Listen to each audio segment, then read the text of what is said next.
Hello good evening friends, I am Sudhir and welcome back to my channel ocean of finance. Friends, आज का जो हमारा topic है वो है मेथड ऑफ चार्जिंग डेप्रिसिएशन। इससे पहले हमने जो वीडियो में पढ़ चुका है वो हमने पढ़ा है फ्रेंड्स क्या कि स्टेटमेंट में पढ़ा है, मतलब मीनिंग पढ़ा क्या होता है। आज हम पढ़ेंगे फॉर्मूलाज। तो फर्स्ट मेथड हमारा कौन सा था? Straight line method. मैंने आपको पहले ही बता चुका है, जिसको हम बोलते हैं ओरिजिनल कॉस्ट मेथड या फिक्स्ड इंस्टॉलमेंट मेथड। इसका फॉर्मूला क्या होता है? देखिए फ्रेंड, स्ट्रेट लाइन मेथड के जब भी कैलकुलेट करते हैं ना तो उसके कितने फॉर्मूले होते हैं? 3 फॉर्मूले होते हैं ना। कितने होते हैं फ्रेंड्स? 3 फॉर्मूले होते हैं, जिसको हम क्या करते हैं, डिवाइड कर लेते हैं। यहाँ पे देखिए सबसे पहला फॉर्मूला एनुअल डेप्रिसिएशन। एनुअल का मतलब होता है, देखिए फ्रेंड, जब भी हम कोई सी भी चीज़ में डेप्रिसिएशन या कोई से फिक्स्ड एसेट्स में हम डेप्रिसिएशन चार्ज करते हैं तो ऑफकोर्स सीधी सी बात है हम डेप्रिसिएशन चार्ज करेंगे। तो डेप्रिसिएशन फ्रेंड चार्ज करेंगे तो उसमें होगा क्या? एनुअली होगा, या तो फर्स्ट ईयर में होगा, सेकंड ईयर में होगा, थर्ड ईयर। ग्रेजुअली ऐसे जो उसकी वैल्यू डिक्रीज होती जाएगी एसेट्स को, हम डेप्रिसिएशन उसमें चार्ज करते आएंगे। करेक्ट। तो यहाँ पर किस में होगा चार्ज? ओरिजिनल कॉस्ट में। तो यहाँ पर फॉर्मूला क्या बनता है? Annual depreciation, original cost of asset, जो भी एसेट्स की वैल्यू होगी, furniture, land and building, plant and machinery है ना, जो भी है वो एस्टिमेटेड स्क्रैप वैल्यू और डिवाइड कर देंगे एस्टिमेटेड यूजफुल लाइफ में से। ठीक है। Estimated useful life is estimated scrap value क्या बोल सकते हैं हम इसको, और फ्रेंड्स अदर्स नेम्स में स्क्रैप वैल्यू, रेसिडुअल वैल्यू या सैल्वेज वैल्यू। आइए छोटा सा एक एग्जांपल देख लेते हैं कैसा है। अभी मैं क्वेश्चन करवाऊंगा तो आपको ओरिजिनली जो भी उसमें वैल्यू होगी वो आपको लेके बताऊंगा, है ना। तो सपोज कर लेते हैं यहाँ पर 5 लाख का एसेट है। ठीक है, 5 लाख का एसेट है यहाँ पर। ठीक है फ्रेंड्स, तो 5 लाख के एसेट में मैंने यहाँ पर क्या कर दिया है फ्रेंड, 5 लाख का एसेट है, उसमें एस्टिमेटेड स्क्रैप वैल्यू में एज्यूम कर लेते हैं, लेटस 10,000 है। ठीक है, 10,000 है तो यहाँ हमारी वैल्यू कितनी आ गई? 50,000 में है ना। 10,000 स्क्रैप वैल्यू, मतलब स्क्रैप का मतलब ये होता है वो हमारा एसेट कितने में डिस्पोज हुआ है, सोल्ड हुआ है, स्क्रैप में गए। हम जो घर का जो स्क्रैप है वो सोल्ड करते हैं तो कुछ ना कुछ स्क्रैप वैल्यू में मिलती है। तो यहाँ पर ही वही है, जो भी हम एसेट सोल्ड करेंगे उसकी कुछ ना कुछ स्क्रैप वैल्यू होगी। करेक्ट। तो यहाँ पर कितनी वैल्यू आ गई?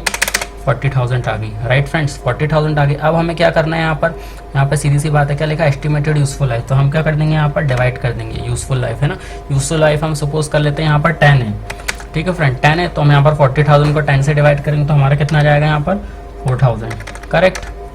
तो हमारा ये क्या आ गया? एनुअल डेप्रिसिएशन आ गया। मतलब अब ये जो डेप्रिसिएशन है, अगर हम स्ट्रेट लाइन मेथड से कोई भी क्वेश्चन या कोई भी कॉन्सेप्ट अगर कोई भी सॉल्व करेंगे तो हमारा जो डेप्रिसिएशन का रेट है वो कितना होगा? 4,000, और कॉन्स्टेंटली हम यही चार्ज कर पाएंगे। इससे पहले मैंने आपको वीडियो में एक 2-3 साल का एग्जांपल लेके बताया, तो वो भी आप देख सकते हैं। ठीक है फ्रेंड, तो 4,000 क्या है? एक फिर इंस्टॉलमेंट, मतलब एक अमाउंट आ गया तो हम इसे डेप्रिसिएशन चार्ज करेंगे। करेक्ट है ना। तो ये चीज़ है। ये क्या हो गया फ्रेंड्स? फर्स्ट मेथड हो गया, हम डेप्रिसिएशन को चार्ज करते हैं किस मेथड से? स्ट्रेट लाइन मेथड से, है ना, या ओरिजिनल कॉस्ट मेथड से। अब देखिए, अब यहाँ पर क्या है फ्रेंड, ये जो डेप्रिसिएशन है इसमें हम क्या निकालेंगे? डेप्रिसिएशन का अमाउंट निकालेंगे यहाँ पर। करेक्ट है ना। डेप्रिसिएशन का कहने का मतलब ये दोनों फॉर्मूला सेम है, लेकिन आप ये वाला भी देख लीजिए। सपोज करिए यहाँ पर कितने के एसेट्स हैं? 1 लाख के एसेट्स है ना। यहाँ पर हमने 1 लाख लिखा। रेट ऑफ डेप्रिसिएशन कितना है यहाँ पर? रेट कितना है यहाँ पर? हम डेप्रिसिएशन का, यहाँ पर हम डेप्रिसिएशन का अमाउंट निकाला है। ठीक है, हमने यहाँ पर कितना कैलकुलेट करा था? ठीक है, हमारी वैल्यू कितनी है? 1 लाख है। अब सपोज करते हैं हम यहाँ पर हमारा रेट कितना है फ्रेंड डेप्रिसिएशन का, है ना। डेप्रिसिएशन का रेट कितना है यहाँ पर? हम सपोज कर लेते हैं यहाँ पर 10% यहाँ पर हम चार्ज कर लेते हैं। तो यहाँ पर लिख लेते हैं एट द रेट कितना? 10 लिख लिया हमने 10, और डिवाइड बाय कितना कर देंगे? फिर हमें यहाँ पर 100 से उसको डिवाइड करेंगे। इतनी बात आई आपको बात समझ में? तो हम यहाँ पर क्या निकाल रहे हैं बेसिकली फ्रेंड्स? रेट जो है डेप्रिसिएशन का अमाउंट निकाल रहे हैं। अमाउंट यहाँ पर ऊपर भी निकाला था, लेकिन आप ये वाला फॉर्मूला भी देख लीजिए ना। यहाँ पर कितना करा हमने? 1 लाख करा, इंटू कितना कर दिया हमने यहाँ पर? 10 कर दिया, और डिवाइड यहाँ पर कितना कर दिया? 100 कर दिया। तो हम यहाँ पर हमारा अमाउंट कितना है फ्रेंड्स?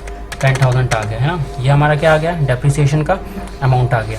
ये इतनी चीज़ आपको समझ में आई। अब देखिए ये जो थर्ड वाला फॉर्मूला है सॉरी यहाँ पर हम रेट निकालेंगे डेप्रिसिएशन का। क्या निकालेंगे फ्रेंड्स? रेट निकालेंगे। तो देखिए आपने 10th 11th में पढ़ा हुआ है, यहाँ पर हम इंटरचेंज कर देंगे वैल्यू, है ना। और सीधी सी बात है, यहाँ पर हम रेट निकालेंगे। तो यहाँ पर रेट भी कैसे निकालेंगे? देखिए यही वाला ऊपर वाली मैं एग्जांपल लेता हूँ। रेट कैसे निकालेंगे? यहाँ पर देखिए, यहाँ पर रेट कितना था? यहाँ पर हम लिख देता हूँ। यहाँ पर जो रेट था वो कितना था फ्रेंड्स? 10% का यहाँ पर कितना था? रेट था, है ना। यहाँ ये इसको मैं हाईलाइट कर देता हूँ 1 मिनट थोड़ा सा आपको, जिससे कि समझ में आ जाए। यहाँ पर रेट कितना था? 10% का था। तो अब ये 10% में यहाँ पर निकालेंगे तो कितना था, और हमारा अमाउंट कितना निकला था? 10,000। तो हम कुछ नहीं करेंगे, यहाँ पर फॉर्मूला में पुट कर देंगे। कितनी वैल्यू हमारी? 10,000 है। ठीक है, इंटू कितना कर देंगे हम यहाँ पर? सिंपली कितना इंटू कर देंगे फ्रेंड्स यहाँ पर? 100, और डिवाइड कितना कर देंगे? डिवाइड लिखा ना, डिवाइड मतलब है ना cost of assets. Cost of assets कितनी थी हमारी? 1 लाख की थी ये जो थी। तो हम 1 लाख यहाँ पर क्या कर देंगे? इतना कर देंगे। तो हमारी जो वैल्यू होगी कितनी आएगी फ्रेंड्स? 10% के इक्वलेंट ही आएगी। करेक्ट। आई होप इतना आपको समझ में आया होगा ना। तो ये चीज़ है। तो अब जब हम निकालेंगे इसको तो इस मेथड से भी निकाल सकते हैं, ऊपर वाले से भी निकाल सकते हैं, डिपेंडिंग अपॉन द क्वेश्चन कि आपको क्वेश्चन किस टाइप से आता है। अगर आपको रेट बोले तो आप ऐसा निकाल देना, और आपको अगर वैल्यू में बोले तो आपको क्या बोलते हैं, ये वाला फॉर्मूला यूज़ करना है। ये जो है ये मैंने आपको बताया ना, ये वाला फॉर्मूला है ना, इसमें आपका डायरेक्ट डेप्रिसिएशन आ जाएगा। आइए आपको बात समझ में है ना, ये चीज़ है। ठीक है, ओरिजिनल कॉस्ट ये हो गई।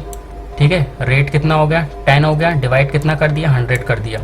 ठीक है, तो डिवाइड कर दिया 100 तो हमारी वैल्यू कितनी आ गई 10,000 आ गई। ये 10,000 क्या हो गई, ये डेप्रिसिएशन की वैल्यू हो गई। ठीक है, अब यही चीज़ हमने यहाँ पर रख दी। अब हमें क्या निकालना है फ्रेंड्स, रेट निकालना है। ये हमने क्या निकाल ली, वैल्यू निकाल ली। तो हमें रेट निकालना है, तो अमाउंट ऑफ डेप्रिसिएशन, तो हमने डेप्रिसिएशन का प्रीवियसली अमाउंट कितना निकाला था, ये निकाला था कितना 10,000। तो हमने 10,000 यहाँ पर रख दिया। ये देखिए 10,000 हमने यहाँ पर रख दिया, इंटू कितना कर देंगे 100। सीधी सी बात है फ्रेंड्स, हमें रेट निकालना है तो 100 से इंटू करना पड़ेगा। ठीक है, तो यहाँ पर हमने 100 से क्या कर दिया इंटू। कॉस्ट ऑफ एसेट्स कितनी थी फ्रेंड्स हमारी, प्रीवियसली हम लेंगे है ना 1 लाख थी कॉस्ट, तो देखिए हमने यहाँ पर कितना रख दिया 1 लाख लग गया, और हमारा सिंपली कितना आ गया, रेट आ गया। तो आप ऐसे भी कैलकुलेट कर सकते हैं। अगर रेट बोलो तो आपको रेट वाला जो फॉर्मूला ये निकाल देना, इंटरचेंज भी कर देना है ना, ये ऊपर चला जाएगा नीचे जाएगा डिवाइड में। ठीक है, और यहाँ पर वैल्यू बोले तो ये निकाल देना। आई होप आपको इतना समझ में आया होगा। ठीक है फ्रेंड्स, अब हम बात करते हैं हमारा जो नेक्स्ट। हाँ, एक चीज़ और मैं आपको बताना भूल के, देखिए जब भी हम कभी डेप्रिसिएशन चार्ज करते हैं तो जो हमारा ओरिजिनल एसेट होता है, जो भी हम परचेज करते हैं, तो फ्रेंड कोई भी चीज़ परचेज करते हैं तो उसमें क्या होता है, कॉस्ट ऑफ एसेट्स होता है, ओरिजिनल जो कॉस्ट होती है वो होता है, इंश्योरेंस होता है। सीधी सी बात है, हम अपने एसेट्स का इंश्योरेंस करवाएंगे है ना, फॉर प्रिवेंशन फ्रॉम डैमेजेस और नेचुरल कैलेमिटीज़। ठीक है, उसको प्रिवेंट करने के लिए। ठीक है, फ्राइट होगा, हम अगर ट्रांसपोर्ट करते हैं तो फ्राइट आपने सुना होगा, फ्राइट एंड कैरियज हमें देना पड़ता है, जिसको हिंदी में क्या बोलते हैं, भाड़ा जिसको बोलते हैं। ठीक है, ट्रांसपोर्ट चार्जेस देना पड़ेंगे, और कुछ हैंडलिंग चार्जेस होगा, लोडिंग अनलोडिंग वो सब उसी में इंक्लूड होगा। तो वो हमारी सब मिलकर क्या होती है, कॉस्ट होती है। आइए फ्रेंड्स है ना, आई बात आपको समझ में। तो ये चीज़ है ना, सपोज कर लेते हैं यहाँ पर हम देखिए यहाँ पर एक लेट्स एग्जाम्पल, छोटा सा एग्जाम्पल लेते हैं। 50,000 का हमारा एसेट्स है ना, और 50,000 का एसेट से हम यहाँ पर कितना प्लस कर देंगे, यहाँ पर 50,000 के एसेट में 1,000 हमारी कितनी कॉस्ट है, इंश्योरेंस है हमारा 1,000 का, और प्लस कितना कर देंगे 2,000 हमारा फ्राइट है। ठीक है, और यहाँ पर ट्रांसपोर्ट एंड हैंडलिंग चार्जेस मान के चलो अपना कितना है यहाँ पर 5,000 है। तो टोटल कितनी वैल्यू होगी 58,000 है ना, यहाँ पर हमारी वैल्यू कितनी होगी 58,000। तो हमारे जो कॉस्ट ऑफ जो एसेट होगी ओरिजिनल वैल्यू कितनी होगी 58,000। तो बस ये क्वेश्चन में अगर आया आपको इंश्योरेंस फ्राइट है तो जो कॉस्ट होगी एसेट की उसमें हम क्या कर देंगे, प्लस कर देंगे। आई होप आपको इतना क्लियर हो गया वो। ठीक है, तो अब बढ़ते हैं नेक्स्ट मेथड की तरफ, move on to the next method. Friends, जो नेक्स्ट मेथड है वो return on value method. Return on value method को हम क्या बोलते हैं, डिमिनिशिंग बैलेंस मेथड और रिड्यूसिंग बैलेंस मेथड। ठीक है, देखिए फॉर्मूला वही है ना, कैसे चार्ज करना है। तो हम क्या करेंगे, रेट वही लेंगे। सपोज यहाँ पर अब देखिए मैं आपको फ्लैश एग्जांपल लेके बता देता हूँ कैसे करना है। मैंने आपको प्रीवियसली बता चुका था ना। यहाँ पर सपोज करिए 20,000 का वैल्यू, वही प्रीवियस वाली वैल्यू लेते हैं। ठीक है, कितना चार्ज है, डेप्रिसिएशन का 10% है, रेट हम यहाँ पर लिख देंगे कितना 10% लिख देंगे। ठीक है, 20,000 का 10% कितना हुआ फ्रेंड्स हमारे यहाँ पर 2,000 हो गया। हमने 2,000 लिख दिया। हमारी वैल्यू कितनी है 20 - 2 करेंगे कितना आएगा 18,000 आएगा। अब जो हम नेक्स्ट ईयर लेंगे तो कितना लेंगे, सेकंड ईयर में कितनी लेंगे 18,000 लेंगे। फर्दर हम फिर वही चार्ज करेंगे, कितना चार्ज करेंगे 10% चार्ज करेंगे यहाँ पर। तो हमने 10% चार्ज कर लिया, तो हमारी वैल्यू कितनी है 10% की 1800 आ गई। ठीक है, माइनस करेंगे कितनी वैल्यू आएगी फ्रेंड्स हमारी 16,200 आएगी। ठीक है, अब जब नेक्स्ट लेंगे हम थर्ड ईयर में तो हमारी वैल्यू कितनी होगी फिर यहाँ पर है ना, कितनी होगी 16,200। तो यहाँ पर लेंगे 16,200। ठीक है, यहाँ पर हमने वैल्यू ले ली 16,200। ठीक है, और हम रेट कितना करेंगे यहाँ पर यहाँ पर हम रेट कितना कर देंगे, वही 10% ही रहेगा है ना, @10%। तो हमने यहाँ पर लिख दिया 10, यहाँ पर लिख दिया %। ठीक है, तो कितना है यहाँ पर हमने वैल्यू 1620। अब हम इसको माइनस करेंगे तो कितना आएगा 16,200 - 1620 14,580 14,580।